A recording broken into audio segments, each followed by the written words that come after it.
Over 138 fatalities have happened because of the Brightline train located on the east coast of Florida, the track spanning from Miami all the way to Orlando. In 2024 alone, Brightline-related deaths increased by 178% compared to 2023, accounting for 39 of the 79 related fatalities in the state, according to local news sources. The Brightline train crushing a car this afternoon in North Miami. Wrapped around the front of the train, killing both people inside. Authorities are trying to figure out why this fire truck collided with a Brightline passenger train, sent at least 15 people to the hospital. Two deadly crashes happened at the same intersection in Melbourne. 3 people were killed. A growing list of train versus vehicle collisions. Some of our residents think they can beat a train, and that's not acceptable. Learn how the Brightline has become one of the most controversial modes of transportation in modern history, as we take an inside look from its corrupt beginnings to what it's like today to ride the train from Orlando to Miami.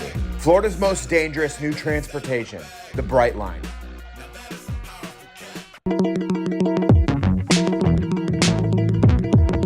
Since Brightline's official public launch in 2017, over 138 lives have tragically been lost in Brightline-related incidents. In 2024 alone, the number surged, with 39 fatalities, averaging nearly 1 incident every 1.5 weeks. That's wild. According to Brightline, with a fleet of just 10 trains running routes up and down the coast, that's approximately 4 fatalities per train every year. After hearing some of this data, the natural thing would be to take the train.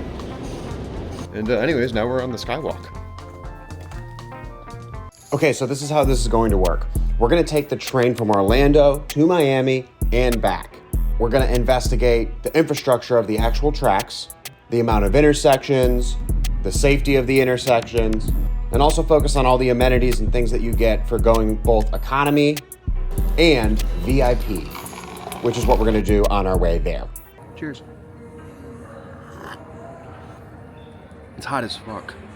Again, this is the 5 a.m. train to Miami on track 1.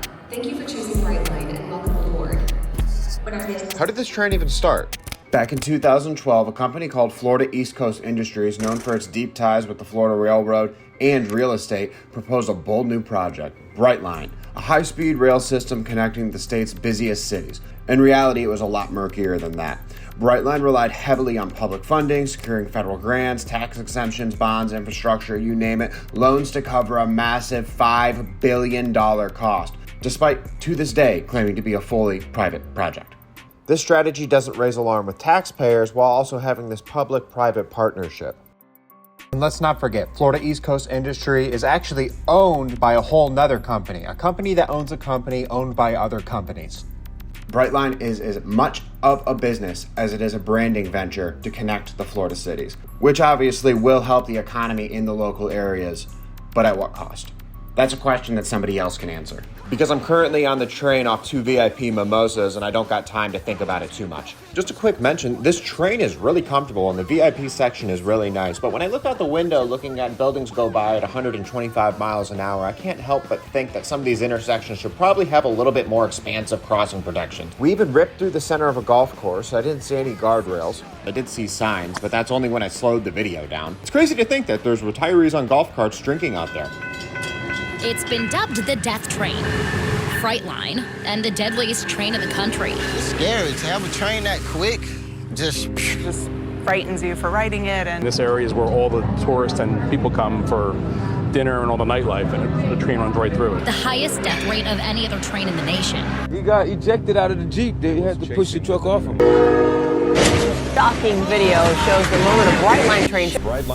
Brightline train collided with a Delray Beach fire truck. A car stopped on the tracks. It's not unusual in South Florida, even when there's a sign warning drivers not to stop. According to the opinion of the internet, it's always the driver's fault. Never the train or the safety equipment connected to the train at the crossing. It's always the driver. But also, are we doing everything that we can to protect other people? I don't know. But what I do know is that we were pulling up to Miami.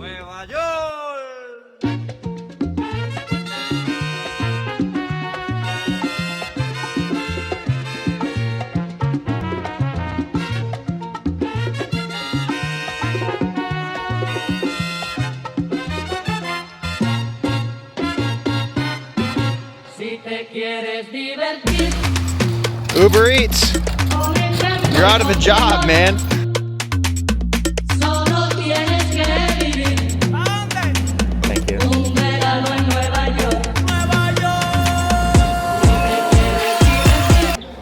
Yeah, I only had an hour and a half layover.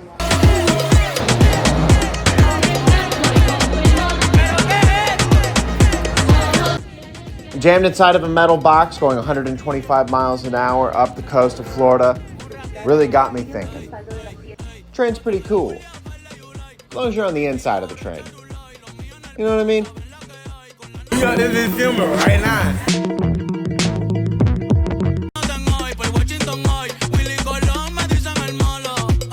Porque pasan los años y sigo dando palo. Te entiendo,